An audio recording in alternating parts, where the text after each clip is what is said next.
Hi hello నమస్తే, నేను మీ కట్టా కార్తీక్. ఎట్టకేలకు పార్లమెంట్లో వక్ఫ్ బిల్లుకి ఆమోదం లభించింది. సుదీర్ఘమైన చర్చ తర్వాత, అనేక సవరణలు ప్రతిపాదనల తర్వాత ఈ సవరణ బిల్లుకు మోక్షం లభించడం జరిగింది. అటు లోక్సభలోనూ ఇటు రాజ్యసభలోనూ ఈ బిల్లు గట్టెక్కడం జరిగింది. అయితే ఇక్కడ క్లియర్ కట్ విషయం, నిజానికి ఇండియా కూటమి పక్షాలు కానీ లేదు ఎన్డీఏతర పక్షాలు కానీ బలంగా వ్యతిరేకించినప్పటికీ కూడా విసుగును కూడా ఫేస్ చేసి ఎన్డీఏ ఈ బిల్లును తీసుకొచ్చిందని చెప్పాలి. నిజానికి లోక్సభలో 288 ఓట్లు అనుకూలంగా వస్తే 236 ఓట్లు వ్యతిరేకంగా వచ్చాయి. ఒక 26 ఓట్లు కనుక అనుకూలంగా వచ్చిన ఓట్లు వ్యతిరేకంగా వచ్చి ఉంటే ఈ బిల్లు పాస్ అయిపోయేది.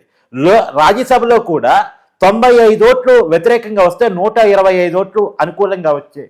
ఒక 15-20 ఓట్లు గనక అనుకూలమైన ఓట్లు వ్యతిరేకంగా మారి ఉంటే ఈ బిల్లుకి మోక్షం లభించకపోయేది. కానీ మొత్తంగా రిస్క్ తీసుకుని ఎన్డీఏ ఈ బిల్లుని పాస్ చేపించుకుంది అని చెప్పక తప్పదు. అయితే ఇక్కడ వైసీపీ ద్వంద్వ వైఖరి కూడా కనపడుతుంది. లోక్సభలో వ్యతిరేకంగా ఓట్లేసి రాజ్యసభలో అనుకూలంగా ఓట్లేసింది.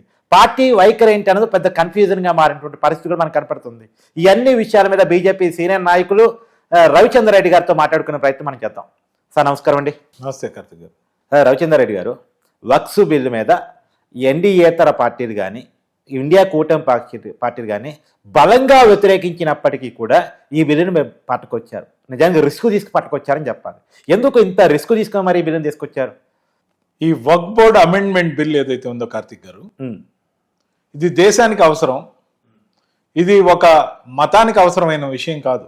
మతపరంగా దీన్ని చూసి ఎవరైతే ఓట్ బ్యాంక్గా మైనారిటీలని పరిగణించారో వాళ్ళు మాత్రం దీన్ని మతపరమైన అంశంతో జోడించి వాళ్ళని ఓటు బ్యాంకుగా ఇంకా చూస్తూ వాళ్ళకి మద్దతుగా నిలవడానికి, పార్టీల్ని నిలుపుకోవడానికి, వాళ్ళ ఉనికిని చాటుకోవడానికి, తద్వారా ఓట్లో ప్రగతిని వాళ్ళు సాధించడం కోసం బలంగా వ్యతిరేకించినట్టు ఏదైతే కనబడుతుందో, సోకాల్డ్ ఎన్డీఏ కూటమిని వ్యతిరేకించాలని చూసినప్పటికీ మైనారిటీ అపీజ్మెంట్ అనే వాళ్ళ మనస్తత్వం బట్టబయలైంది. నిన్న మైనారిటీలని ఈ రోజు కూడా వాళ్ళు ఓట్ బ్యాంక్గా చూస్తున్నారే కానీ తీసుకొచ్చింది వక్ఫ్ బోర్డు యొక్క సవరణ బిల్లు. అవును, ఈ సవరణలు ఎందుకు అవసరం? నిజానికి ఇదేం కొత్త కాదు, కూడా ఇది కొత్త కాదు. సవరణలు ఈరోజు మొట్టమొదటిసారి జరగలే. కానీ కాంగ్రెస్ పార్టీ 2013లో తీసుకొచ్చిన దుర్మార్గమైన సవరణ లాంటి సవరణ కాదు ఇప్పుడు చేస్తున్నది. చాలా న్యాయంగా, ఖచ్చితంగా అవసరమైన సవరణలు చేస్తున్నారు. వక్ఫ్ బోర్డు బిల్లుని రద్దు చేయడం అనేది ఇక్కడ ప్రాతిపదికగా తీసుకోవాలా, ఓన్లీ సవరణలు మాత్రమే జరిగాయి. దీంట్లో దాదాపు 2 లక్షల కోట్ల రూపాయల ఆస్తులు వక్ఫ్ బోర్డు చేతిలో, దాదాపు 9,44,000 ఎకరాల భూమి వాళ్ళ అధీనంలో ఉంటే, వక్ఫ్ బోర్డు అధీనంలో. అంటే రైల్వేల తర్వాత ఆర్మీ తర్వాత ఎక్కువ భూమి ఉంది వెదకినట్టుగా. అదే ఈ దేశంలో ప్రభుత్వ భూములు, రైల్వే లేకపోతే ఆర్మీకి సంబంధించిన భూములకి పోటాపోటీగా వక్ఫ్ బోర్డు భూములు ఉన్నాయంటే అంత దానం ధర్మం ఎవరిచ్చారు? నేను లోతుకు వెళ్తే మళ్ళీ వివాదాలు, లేకపోతే ఆరోపణలు ప్రత్యారోపణలు, ఇక్కడ దీనికి వేదికకి ఇంకా అవసరం లేదు. ఎందుకంటే మనంతా సంతోషించాల్సిన అంశం ఇటు లోక్సభలో అటు రాజ్యసభలో కూడా సక్సెస్ఫుల్గా బిల్లు పాస్ అయిపోయింది. అవును, బిల్లు పాస్ అవడంతో పాటు ఇప్పుడు రాష్ట్రపతి గారు ఆమోద ముద్ర వేస్తారు, చట్టంగా రూపొందుతుంది. కాబట్టి ఇంకా ఇబ్బంది పడాల్సిన అవసరం లేదు. న్యాయం జరుగుతుంది, న్యాయంగా జరుగుతుంది, అందరికీ న్యాయం జరుగుతుంది. ఒక మైనారిటీలకి కూడా న్యాయం జరుగుతుంది, మెజారిటీకి న్యాయం జరుగుతుంది, ప్రతి ఒక్కరికి, ప్రతి భారతీయుడికి న్యాయం జరుగుతుంది. అంటే దీంట్లో సెన్సిటివిటీ ఉంది. రెండోది కొద్దిగా అటు ఇటు అయి ఉంటే బిల్లు ఇబ్బంది కూడా పడి ఉండేది. ఎందుకంటే నేను చెప్పినట్టు, ఇంట్రోలో చెప్పినట్టు, లోక్సభలో కనుక 25-30 ఓట్లు అనుకూలమైన ఓట్లు వ్యతిరేకంగా మారి ఉన్నా, రాజ్యసభలో 15 ఓట్లు అనుకూలంగా ఉన్న ఓట్లు వ్యతిరేకంగా మారి ఉన్నా చాలా ఇబ్బంది జరిగి ఉండేది. మోడీ గారి ప్రభుత్వం సంస్కరణల విషయంలో చాలా పట్టుదలగా ఉంది. మోడీ గారు, అమిత్ షా గారు తీసుకుంటున్న నిర్ణయాలు ఏవైతే ఉన్నాయో దేశానికి ప్రయోజనం చేకూర్చే నిర్ణయాలు. అది ఆర్టికల్ 370 రద్దయినా, ఈరోజు వక్ఫ్ బోర్డు అమెండ్మెంట్ యాక్ట్ బిల్లు ఏదైతే పాస్ చేశారో దానికి సంబంధించిన అయినా, త్రిపుల్ తలాక్ అయినా, రేపు రాబోయే సెషన్స్లో యూనిఫామ్ కామన్ సివిల్ కోడ్ ఏదైనా దానికి సంబంధించి అయినా, లేకపోతే ఇమిగ్రేషన్ యాక్ట్కి సంబంధించి అయినా, లేకపోతే అనేక రకాల సంస్కరణలు ఈ దేశానికి పనికొచ్చేవి, భారతీయతను నిలబెట్టేవి, భారతీయ ప్రజలందరి హక్కుల్ని కాపాడేవి, భారతీయులకి సురక్షితంగా ఉండే అవసరాన్ని హక్కుగా మార్చే విషయాన్ని పరిగణలోకి తీసుకుని చేస్తున్న పనులు. ఇకపోతే ఈ వక్ఫ్ బోర్డు బిల్లులో 2013లో కాంగ్రెస్ పార్టీ తీసుకొచ్చిన దుర్మార్గమైన సవరణ, ఎక్కడిదైనా, ఎవరిదైనా, ఏ మతం వారిదైనా, ఎంత ఎక్స్టెంట్ అయినా భూమి వక్ఫ్ బోర్డు తమదిగా కానీ ప్రకటించేస్తే దాని తర్వాత ఒక్క ట్రిబ్యునల్కి మాత్రమే వెళ్ళి పరిష్కారం కోసం ప్రయత్నించాలి ఆ సదరు భూ యజమానులందరూ కూడా. అలా కాకుండా వేరే మార్గం లేకుండా చేసి సీల్ చేసేశారు. ఒక కోర్టుకు పోయేదానికి లేదు, ఒక గవర్నమెంట్ ఆఫీసర్ యొక్క దఖలు లేదు, హైకోర్టుకు పోయేదానికి లేదు, సుప్రీంకోర్టుకు పోయేదానికి లేదు. కేవలం మతపరంగా ఏర్పడ్డ వక్ఫ్ బోర్డు యొక్క పెద్దలు ఎవరైతే ఉంటారో ట్రిబ్యునల్లో ముగ్గురు, వాళ్ళు మాత్రమే నిర్ణయం తీసుకుంటారు. అవును.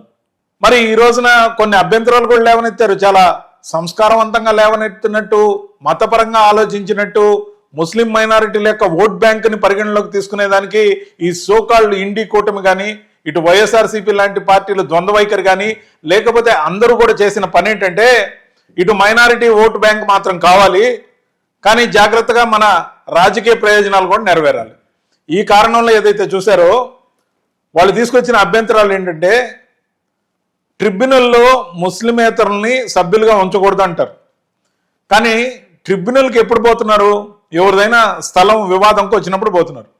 మరి ఏ కులమైనా ఏ మతమైనా వాళ్ళందరి భూమి మాత్రం వక్ఫ్ బోర్డు తమదిగా ప్రకటించేసుకుంటే మరి ముస్లిం పెద్దలు ఎవరైతే ముగ్గురు ట్రిబ్యునల్లో ఉంటారో వాళ్ళ దగ్గరికి వివిధ మతస్థులు పోయినప్పుడు వాళ్ళకి ఎలా న్యాయం జరుగుతుంది? అందుకనే దానికి సంస్కరణలు తేవడం జరిగింది. జిల్లా కలెక్టర్ని దాని కమిటీలో పెట్టడం, అలాగే మహిళల్ని ఓ ఇద్దరిని ఉంచాలనుకోవడం, రెవెన్యూ అధికారులను పెట్టడం, అన్ని రకాల మతాలని కూడా దాంట్లో చేర్చడం ఏదైతే ఉందో ఇది ఒక గొప్ప పరివర్తనకు సంబంధించిన బిల్లు. దీనివల్ల న్యాయంగా జరుగుతుందనే నమ్మకం ఖచ్చితంగా ఉంటుంది. ముఖ్యంగా ఈరోజు వక్ఫ్ బోర్డు డిక్లేర్ చేసుకున్న అనేక ఆస్తులు, కొన్ని లక్షల ఎకరాలు ఏవైతే ఉన్నాయో వాటికి డాక్యుమెంటరీ ఎవిడెన్సే లేదు, ఊరికే అనౌన్స్ చేసుకున్నారు వాళ్ళు అంతే. అంతేకాకుండా వాళ్ళు అనౌన్స్ చేసుకున్నాక ఆ భూమి వక్ఫ్ బోర్డుది కాదని ఎవరైతే హక్కుదారులు ఉన్నారో వాళ్ళు రుజువు చేయాలి. ఇది చాలా విడ్డూరమైన విషయం. ఇలాంటి అన్యాయాలు, ఇలాంటి దురాగతాలకి చెక్ పెట్టిన బిల్లే వక్ఫ్ బోర్డ్ అమెండ్మెంట్ బిల్. సార్ ఇక్కడ విషయం, మీరు ఇందాక వైసీపీ పేరెత్తారు కాబట్టి అడుగుతున్నా నేను. వైసీపీ లోక్సభలోనేమో వ్యతిరేకంగా ఓట్లేసింది, కానీ రాజ్యసభలో మాత్రం అనుకూలంగా ఓట్లేసింది. ఏంటిది? ఆ పార్టీ విప్పు కూడా జారీ చేయలేదు రాజ్యసభ ఎంపీలకు. అసలు ఇప్పుడు లోక్సభలో మిథున్ రెడ్డి గారి స్పీచ్ని నేను చూడడం జరిగింది, రాజ్యసభలోది స్పీచ్ నేను గమనించలే. కానీ మీరు చెప్తున్న దాని ప్రకారం లోక్సభలో చాలా కేటగారికల్గా ముస్లింల యొక్క, ముఖ్యంగా మైనారిటీల యొక్క మనోభావాలు దెబ్బతీయకుండా ఉండేందుకు, వాళ్ళ హక్కుల్ని పరిరక్షించేందుకు, ముఖ్యంగా నేను ఇందాక చెప్పినట్టు ఏదైతే ముస్లిమేతరుల్ని ఆ ట్రిబ్యునల్లో పెట్టడం కరెక్ట్ కాదన్నందుకు వాళ్ళు వ్యతిరేకించినట్టు ఏదైతే చెప్పారో, ఇక్కడ ఒక అండర్లైన్ చేసుకోవాల్సిన పాయింట్ ఉంది కార్తిక్ గారు. మైనారిటీల మనోభావాలు దెబ్బతీయకుండా, వాళ్ళ హక్కుల్ని కాలరాయకుండా అని ఏదైతే చెప్పారో చాలా బాగా చెప్పారు. అంటే మైనారిటీల మీద మీకున్న శ్రద్ధ, అది కూడా పర్సంటేజ్ కూడా చెప్పారు మిథున్ రెడ్డి గారు లోక్సభలో. 15 నుంచి 20% ఏదైతే ఈరోజు దేశంలో ఉన్నారో వాళ్ళ మనోభావాలు కాలరాయకూడదు అనే దానికి గొప్ప సంకల్పమే. మరి 80% యొక్క మెజారిటీ మనోభావాలు కాలు రాస్తారా? వాళ్ళ హక్కుల్ని పణంగా పెడతారా? ఎవరి మనోభావాలు కాలరాయదు. కానీ నేను అడుగుతున్న పాయింట్ ఏంటంటే లోక్సభలో ఒక వైఖరి, రాజ్యసభలో ఒక వైఖరి, ఈ గోడ మీద పిల్లి వైఖరి ఏంటి అని దానికే వస్తున్నా. నేను అనేది ఏంటంటే మెజారిటీల యొక్క మనోభావాల హక్కులు కాలరాయడానికి మీరు నిర్ణయం తీసుకున్నట్టు కూడా ఇంకొక సెంటెన్స్ యాడ్ చేయండి. ఇంకొక సెంటెన్స్ యాడ్ చేసి కానీ అది కూడా పార్లమెంట్లో మీరు చెప్పారనుకోండి, ఆ తర్వాత మీరు మెజారిటీ మనోభావాలను దెబ్బతీసినందుకు మెజారిటీల ఓట్లు మీకు అవసరం లేదని కూడా ప్రజలు తీర్మానిస్తారు. అంటే హిందువుల ఓట్లు వైసీపీకి అవసరం లేదా అని తీర్మానిస్తారు. ఎందుకు తీర్మానిస్తారు? మీరు ఒత్తి అండర్లైన్ చేసి లోక్సభ వేదికగా స్పీచ్ ఇచ్చేటప్పుడు లైవ్ లో మీరేం చెప్పారు? మైనారిటీల మనోభావాలను దెబ్బతీయకూడదంట, మైనారిటీల హక్కుల పరిరక్షణలో కాపాడడంలో వైఎస్ఆర్సీపీ ముందు ఉంటుందంట. మరి ఉండండి, అలాగే ఉండండి. మరి మెజారిటీ యొక్క మనోభావాలను మీరు దెబ్బతీశారు కాబట్టి, మెజారిటీ యొక్క హక్కుల్ని మీరు కాపాడడం లేదు కాబట్టి, న్యాయం జరగాల్సిన కేసుల్లో కూడా మెజారిటీ ప్రజల అభిప్రాయాలని పరిగణలోకి తీసుకోము అని మీరు చెప్పేశారు కాబట్టి, మెజారిటీ యొక్క మనోభావాలకు సంబంధం లేనప్పుడు వాళ్ళ ఓట్లు కూడా మీకు అవసరం లేదు. సార్, ఇప్పటికే వైసీపీ మీద తిరుమల దేవస్థానంలో లడ్డూ ప్రసాదాన్ని కల్తీ చేశారనే ఆరోపణలు ఉన్నటువంటి నేపథ్యంలో మీరు చేస్తున్న ఆరోపణ చాలా పెద్దది. నేను చేస్తున్నది ఆరోపణ కాదు, పార్లమెంట్ సాక్షిగా మిథున్ రెడ్డి గారు మైనారిటీల మనోభావాలు దెబ్బతీయకూడదని, మైనారిటీల యొక్క హక్కుల్ని ప్రాతిపదికగా చేసుకుని ఆయన ఏదైతే నొక్కి వక్కాణించాడో దాన్ని ప్రాతిపదికగా నేను చెప్తున్నా. అంటే మిథున్ రెడ్డి హిందువేగా? అవునండి, నేను అనేది ఏంటంటే ఓట్ల కోసం మైనారిటీల మనోభావాలను కాపాడుతున్న పార్టీగా ఇక్కడ హిందువుల మనోభావాల్ని లేకపోతే మెజారిటీ వర్గాల మనోభావాల్ని కాపాడకపోయినా పర్లేదని హిందువుల్ని మాత్రం కన్వీనియంట్గా నా ఎస్సీలు, నా బీసీలు, నా ఎస్టీలు అని చెప్పి విభజించాలి, నా మైనారిటీలు అని చెప్పి వాళ్ళని కలపాలి. దీన్ని ఒక ఓటు బ్యాంక్గా రాజకీయం చేస్తున్నారు. కానీ న్యాయం ఎవరిది, అన్యాయం ఎవరిది, వాళ్ళు ఏ కులమైనా ఏ మతమైనా న్యాయం వైపు మనం ఉండాలి. ఇది దేశం యొక్క సంస్కరణకు సంబంధించిన అంశం, దేశభక్తితో ఆలోచించాల్సిన అంశం, దేశ ప్రజలకి ఏ విధంగా చేస్తే న్యాయం జరుగుతుందనే అంశం అని ప్రాతిపదికగా తీసుకొని మేము ఓటేస్తామని చెప్పలా.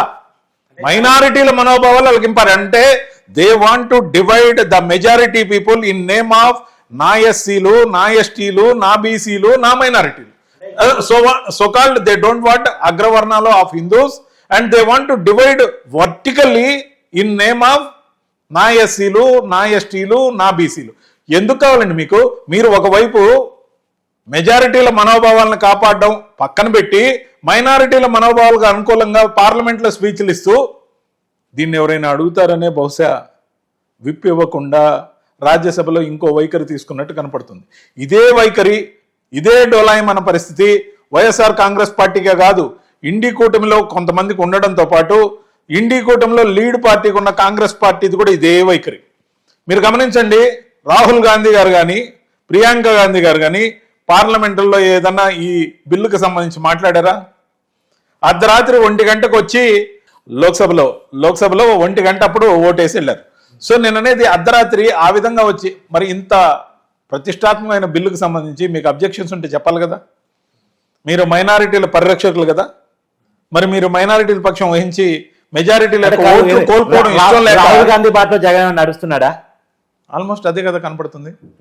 అవునన్నా కానీ కాదు, బయట టాకాల లేదు సార్. నిన్న రాజ్యసభలో చూసిన తర్వాత మోడీ చేత బేరం కుదుర్చుకున్నాడు, నా లిక్కర్ కేసుని కదపొద్దు, నన్ను ఇబ్బంది పెట్టొద్దు, నన్ను నా మిథున్ రెడ్డిని ఏం చేయొద్దు. ఊహాగానాల గురించి మనం చెప్పలేం కానీ అక్కడ ఒక వైఖరి ఇక్కడ ఒక వైఖరి మీ పార్టీ మీద మీ పార్టీతోనే లోపాయికార ఒప్పందాలు అంటున్నారు కాబట్టి మీరే సమాధానం చెప్పాలి. చెప్పలేను, నాకు తెలియదు కదా. అంటే ఎవరితో కుదుర్చుకున్నారో వాళ్ళు చెప్పాలే కానీ పార్టీ అయినంత మాత్రాన పార్టీలో ప్రతి ఒక్కరికి తెలిసేటట్టు అన్ని నిర్ణయాలు జరగవు. హై లెవెల్లో ఏం జరుగుతుందో మాకేం తెలుస్తుంది?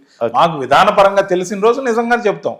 కానీ నేను అనేది ఒకటే, అక్కడ ఒక వైఖరి ఇక్కడ ఒక వైఖరి తీసుకొని ఉంటే మాత్రం సేఫ్ గేమ్ ఆడడం తమ పార్టీ ప్రయోజనాల కోసం చేసిన చర్యగా, కానీ న్యాయబద్ధంగా పార్లమెంట్లో మాట్లాడేటప్పుడు కూడా ఒక వర్గానికి సంబంధించి ప్రయోజనాలు కాపాడడం అని చెప్పడం మాత్రం లైవ్ వెళ్ళిపోయింది. దీన్ని అండర్లైన్ చేసి చూస్తారు ప్రజలు.